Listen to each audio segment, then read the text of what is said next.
Yes please, మీరు ఏదన్నా మాట్లాడంటే మాట్లాడచ్చు.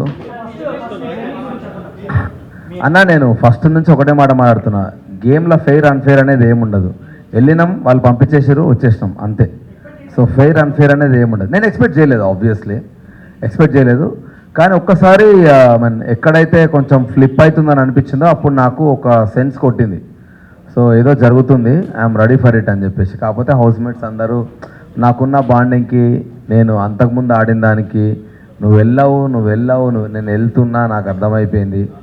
సో వదిలేయండ్రా అని చెప్పిన, బట్ స్టిల్ వాళ్ళందరూ నా గురించి ఫైట్ చేశారు. సో ఉన్నది 3 వారాలే కానీ చాలా మంచి జర్నీ. నేను వాళ్ళతో మంచి ర్యాపో చేసుకొని వచ్చిన. నాకు సార్ కూడా ఫైనల్ ఏవి చూసి అదే అన్నాడు, ఉన్నది తక్కువ టైం కానీ నీ ఎమోషన్స్ చాలా ఎక్కువ ఉన్నాయి, చాలా బాగా అనిపించింది, షార్ట్ అండ్ స్వీట్ చాలా బాగుంది అని అన్నాడు.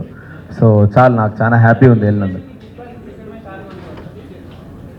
తిట్టడం కాదు, మేబీ పదాలు రాంగ్ అయి ఉంటాయి, పదాలు రాంగ్ ఉన్నాయి ఆబ్వియస్లీ, నేను అదే చెప్పిన. కాకపోతే దానికోసం పంపిస్తారని అయితే నేను అనుకోను. అంత పెద్ద షో ఉండి, ఎందుకంటే నాకంటే ఎక్కువ మాట్లాడాలన్నారు ఇంతకుముందు సీజన్స్లలో కూడా. శివబాలాజీ గారిది నేను చాలా చూసిన, అది బకెట్ది వాటర్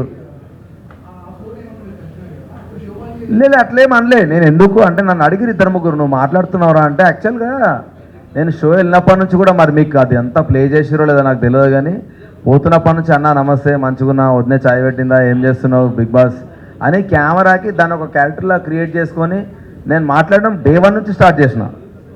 సో ఎన్ని ప్లే చేసిరో ఎన్ని ప్లేయర్లో మనకు తెలియదు, కానీ డే 1 నుంచి స్టార్ట్ చేసిన. నేను జోక్స్ వేస్తూ ఉంటే మధ్యలో నవ్వుతూ ఉన్నప్పుడు బిగ్ బాస్ విడతలేను రా, బిగ్ బాస్ మనిషి కాదు, అదొక గేమ్. నేను ఒక క్యారెక్టర్ క్రియేట్ చేసుకొని నేను జోకులు మాట్లాడుతూ ఉన్నా అంతే.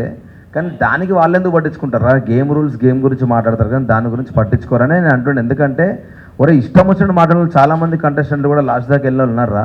సో మరీ పర్సనల్గా ఎవరు తీసుకోరు, ఒకవేళ తీసుకోవాలనుకున్నా కూడా డైరెక్ట్ కన్ఫెషన్ రూమ్ ఉన్నది, చాలా ఉన్నాయి. సో డెఫినెట్గా ఇప్పుడు యాజ్ అ కంటెస్టెంట్ మనం 100% కాన్షియస్లో ఉండం.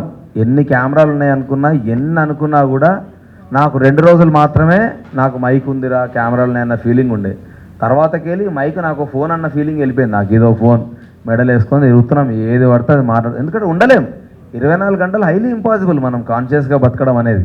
సో డెఫినెట్గా ఏదో ఒక రకంగా మనం మాట్లాడుతూ ఉంటాం, పోతూ ఉంటాం. కాబట్టి నేను ఏం పట్టించుకోలేదు.